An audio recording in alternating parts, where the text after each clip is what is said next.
behind the scenes of the thumbnail. Exactly. This is the shit. This is what it takes. Covered in fluff. Boom. What's up, fam? Today's video, as you can tell by the thumbnail, we're talking about the silly season. So today is actually 1st of December. So we are well and truly here. There's events after Christmas party. There's alcohol, there's food, there's a lot going on. So I am here at Robina. I'm going to go into the mall and catch up with Mr. Fearless, Alex Connor, and we've put together 5 tips for you guys to help stay on track during the silly season. So no mucking around, let's get straight into it. So as Tez has already mentioned, we go our top tips to get you through the silly season. We're going to be talking nutrition, we're going to be talking training, we're going to be talking lifestyle, alcohol, sweet treats, all of the above. And you can apply these to any season because let's face it, there's always a wedding, an event, and something that's going to get away in your physique goals, but you can actually work around them. So let's find out how we can do that, and let's get in here to start it off.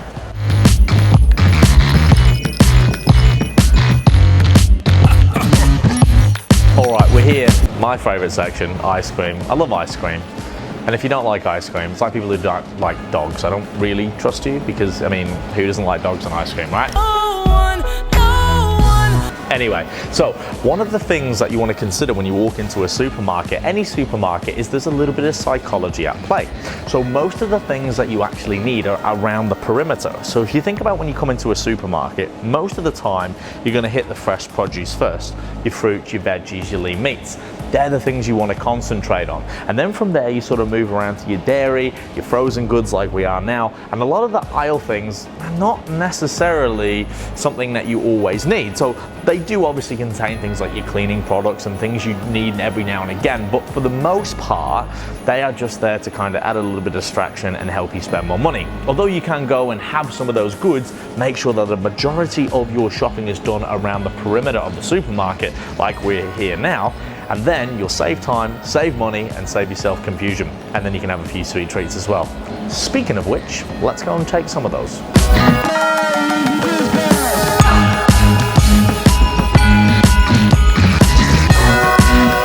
Cinnamon, you know, really popular, right? 1,000 calories for a big one, 500 calories roundabouts for a small one. How are you going to fit that into your calories?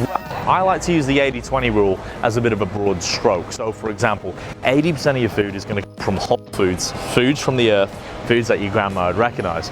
20% of foods you're going to have fun with. They're processed, right? They're going to be those sweet treats, those baked goods that you really desire, i.e. Cinnabon. If you know what you're putting in, you know what you're getting out. And if you start tracking your calories, that will give you the power to okay, well, if I have an allowance of say 2,000 a day, how could I fit some of that, maybe not as much as you want within those calories, or even offset it from calorie borrowing. So for example, say you're coming up to an event and you might go, cool, my daily calories is 2,000, let's take 10 to 20% off. We don't want to take too much because then we'll increase hunger too much. We get to that event, we can go, okay, we've taken 200 calories off 5 days and now we've got an extra calorie allowance of 800 or above, depending on how many calories you've got to play with. That will give you a bit of a buffer, it will equal out the weekly average, and it will allow you to enjoy yourself a little bit more without overindulging, but also maintaining and staying on track to your goals. So you can try that one next time you've got an event coming up, i.e. Christmas Day or even Boxing Day.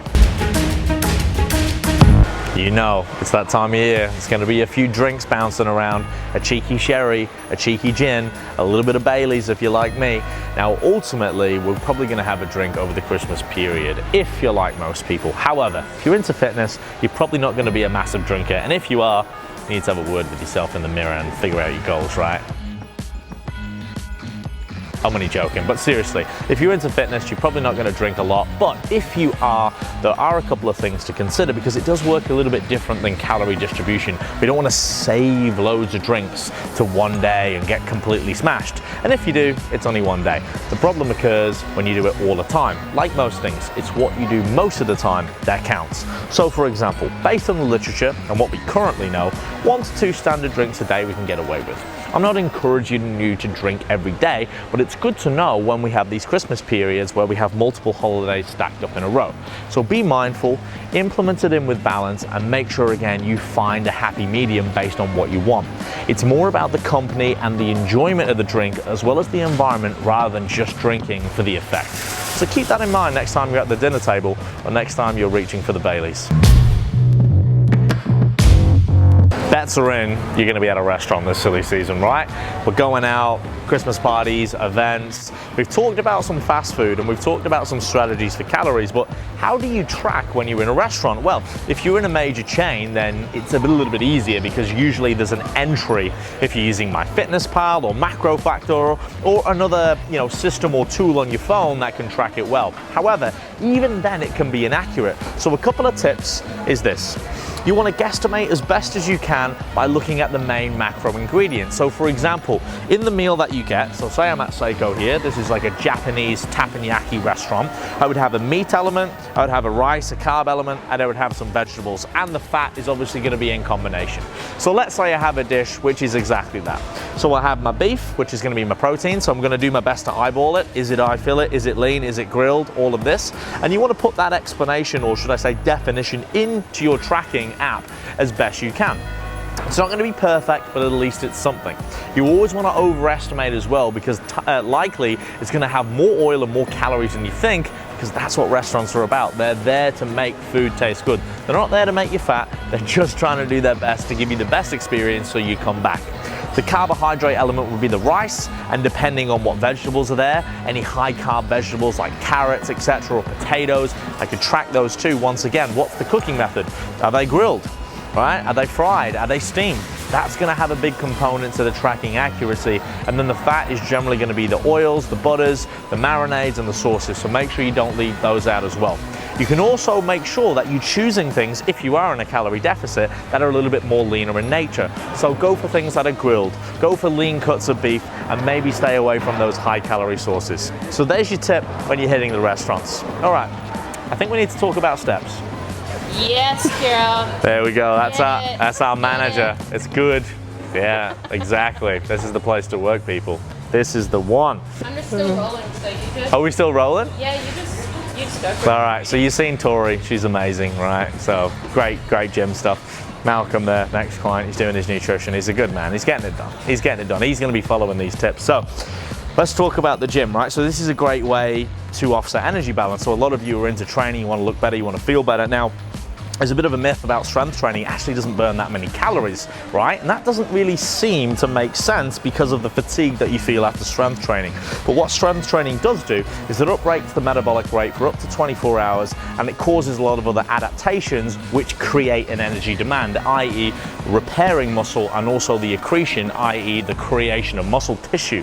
So, despite what your Apple Watch says, strength training is going to be one of the best ways for you to cause a demand for energy, but it's not going to be the primary mode. So I'm going to give you some other tips on tips on steps and NEAT, as well as just some tips around cardio as well, so you can offset it within your favor. But if you had a big workout and you've got some high calories, it's the best way to spend them.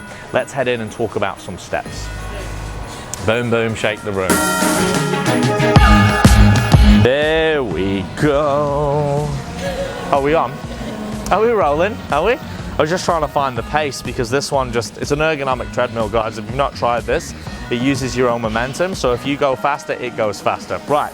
Anyway, let's talk about steps versus cardio. So steps, we're generally classing that as NEAT. That's an acronym for non-exercise activity thermogenesis. This is going to be a great way to offset your energy balance without working into specific cardio. So cardio is generally something that's done at a higher intensity level. So we want to separate steps, and they're generally best to be done out the gym.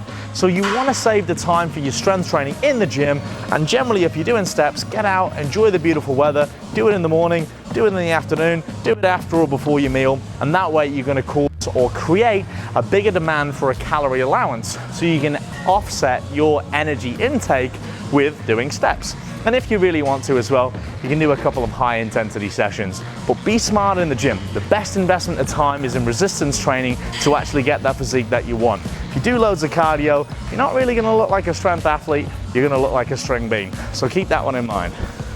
Alright guys, so there you have it. Top 5 tips for the silly season to help you guys stay on track, nutrition, training, lifestyle, and more. Thank you to my lovely mentor and coach, Mr. Felix, Alex Connor. Any words of inspiration to send us off into the silly season? Yeah, my favourite too, stay fearless. Boom.